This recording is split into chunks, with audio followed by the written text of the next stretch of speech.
پچھلے دنوں ایک 22 سالہ بچہ نے 55 منٹ مجھے فون پہ صرف ماں بہن کی گالی نہیں دی، باقی سب کچھ کیا، اور میں 55 منٹ سنتا رہا۔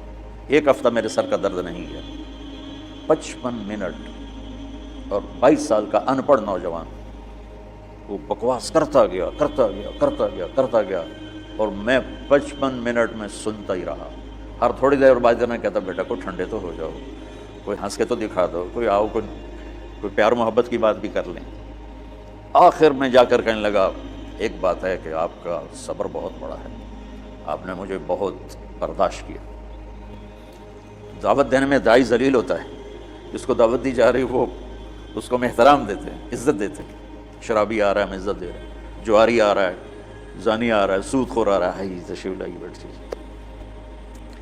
تو تیسری بات یہ چاہتا ہوں کہ آپ کا تبلیغ میں جانے کا جو جذبہ ہے وہ نبیوں والا ہو۔ یہ بات کے جذبے بنے ہیں، پڑھنے بیٹھ جاؤں، کتاب لکھوں، کوئی کہیں ممبر پہ بیٹھ جاؤں، کہیں خطابت پہ بیٹھ جاؤں، کہیں درس قرآن مل جائے، کہیں دارالافتاء مل جائے، یا کسی شیخ کا مرید ہو جاؤں تو مجھے خلافت مل جائے اور میری پیری مرید بھی چل جائے۔ یہ بہت بات کے جذبے ہیں۔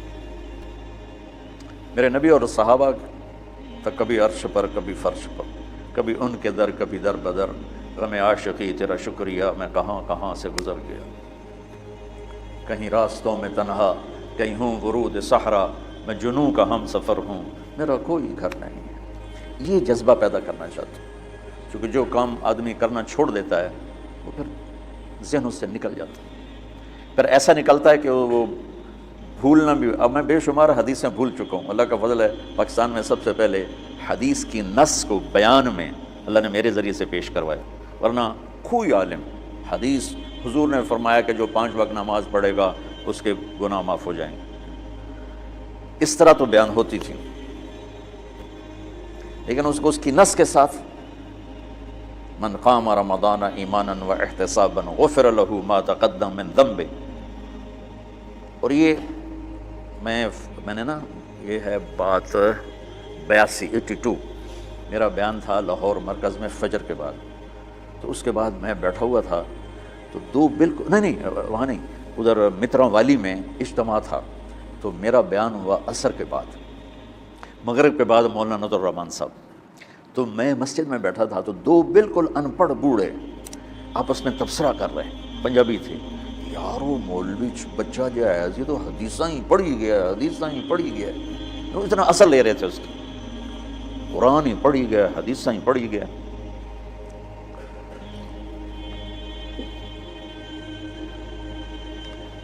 تو تمہارے تبلیغ میں جانے کی بشاشت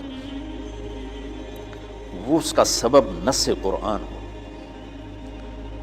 اور فرمان رسول ہو۔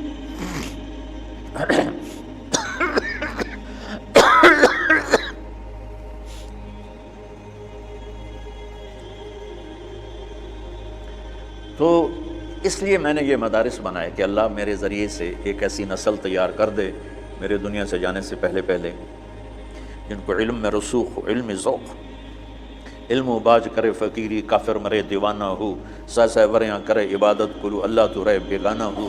یہ سلطان بہو رحمۃ اللہ علیہ کا فرمان ہے کہ علم کے بغیر جو فقیری کرتے ہیں تو دیوانہ ہی ہوتے ہیں، پاگل ہوتے ہیں، شریعت کا ہی نہیں پتہ تو فقیری کیا کرنا۔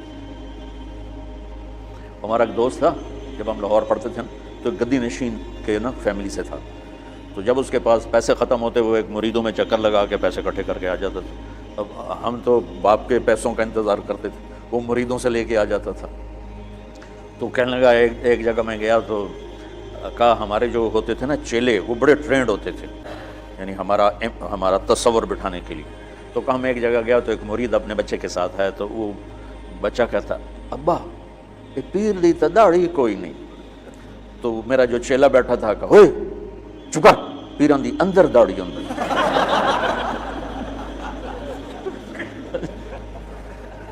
پیران دی اندر داڑھی ہوندی۔ تو علم و باج کرے فقیری، کافر مرے دیوانہ ہو۔ میں چاہتا ہوں آپ قرآن سے جڑو، آپ سیرت پاک سے جڑو اللہ کے واسطے۔ سکری تروش منصوری نو ہن ٹھپ رکھ کنز قدوری نو، ہادی نہ سمجھ ہدایہ، کافی نہ سمجھ کفایہ۔ کافیہ کو نا وزن شعر کی وجہ سے تبدیل کیا ہے، کافی نہ سمجھ کفایا، کر پرز شرع وقایا، یہ دل قرآن کتاب ہے۔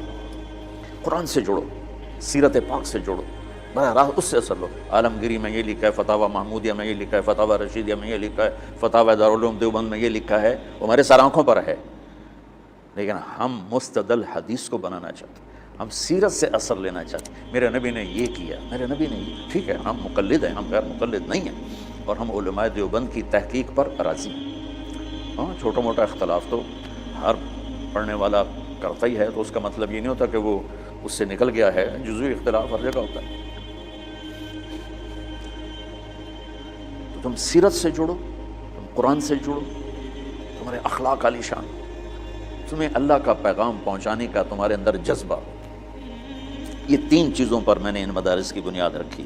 اس میں کامیاب ہو سکوں گا یا نہیں ہو سکوں گا یہ تو میرا اللہ ہی جانتا ہے، لیکن میری کوشش اسی پر ہے کہ میں، چونکہ ہماری نسل جو آج مدارس سے تیار ہو رہی ہے وہ انتہائی منفی ذہن کی تیار ہو رہی ہے، اور ایک بچہ معصوم ذہن کے ساتھ آتا ہے اور 11 سال 15 سال کے بعد جس بھی مکتب فکر سے وہ نکلتا ہے وہ باقی سب کی نفرت لے کے نکلتا ہے، اس کے دل میں کسی کے لیے محبت اور ہمدردی نہیں ہوتی۔ اور یہ کتنی نادانی کی بات ہے کہ اگر میں اپنے آپ کو اہل حق میں سے سمجھتا ہوں تو میرے ذمہ ہے کہ میں ان کی ہمدردی اور محبت میرے اندر اتری ہوئی جن کو میں اس راستے سے ہٹانا چاہتا ہوں،